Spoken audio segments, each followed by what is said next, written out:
once been a vineyard, but a hard freeze a century before she was born had put an end to that. "What are you now? 30? Tantor asked. 31.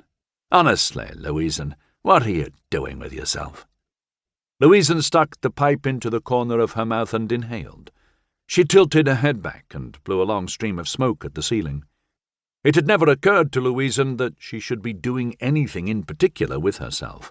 Like many of the old aristocratic families, she'd come into her money the old-fashioned way. Her parents had died, and she had no siblings. She'd never married, although a few had asked. Louisen produced nothing, provided no service to anyone. She spent most of her time inventing ways to spend her time. Louisen grinned at the Count, more sincere this time. "You're not here to give my life purpose, are you, Wren?" "Don't joke," Tantor said. "I need a favour, and it might be the most important thing you ever do." Louisen set the pipe on the small table beside the lounger and sat up straight. Wren Tantor was not given to pranks nor hyperbole, and she suddenly felt the need to pay attention. "Me? I need discretion," Tantor told her. "I'd prefer to keep it in the family." "I'm not especially good at anything," Louisen said. "I can't imagine what I might do for you." "It's true, you've avoided learning any marketable skills most of your life." He frowned briefly at the quali pipe. "But you were brought up in the nobility.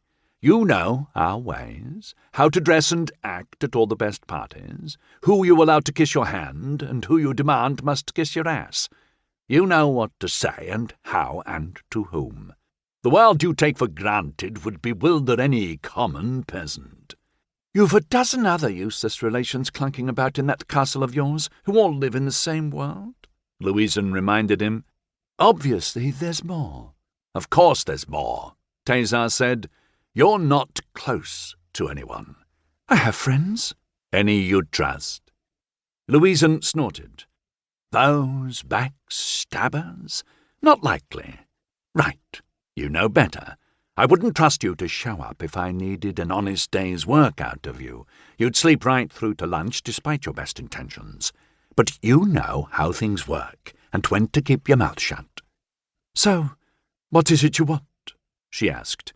"To teach one of your peasants how to pose as an aristocrat?" "Quite a fine guess, actually. But this man is far more important than some random, dirty peasant." Realization struck her so palpably, it was as if she could feel it clicking into place inside her head.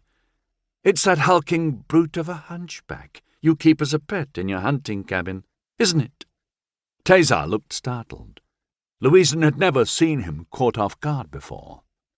"The look on your face tells me I'm right," she said.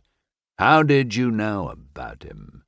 "I said I wasn't very good at anything, but that's not quite true," Louisen said. "I'm an excellent gossip, meaning I always take in more than I let slip. There's an art to it." The Count frowned. "I'll have to look into this. If someone with loose lips is in my employ, I want to know about it. But we'll set that aside for later." "So, tell me about your hunchback." She reached for the quali pipe, but stopped herself. "Don't call him that," Tantor warned. "I've had to disabuse myself of the same habit.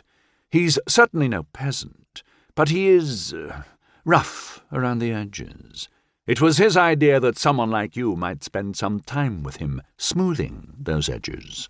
"I'm intrigued," Louisen admitted. "Who is this mystery man?" Tantor sighed and glanced back over his shoulder. "Where's that squashed cabbage leaf that waits on you? What's her name?" "Rani." "Call her in," Tantor said. "I'll take that drink now. This is going to be a long story." 2. Almost exactly due west across the Arrowhead Mountains, the remains of another village burned. Black smoke drifted across the road. Arlene Voss paused to study the ruin. It had been 2 days since she'd passed through a functioning village, the inhabitants going through the motions of daily life. That's where she'd heard the news of Whiteout Pass, eavesdropping on a conversation in the market square. The news was only a week old, but, as often happened, news that travelled fast travelled poorly.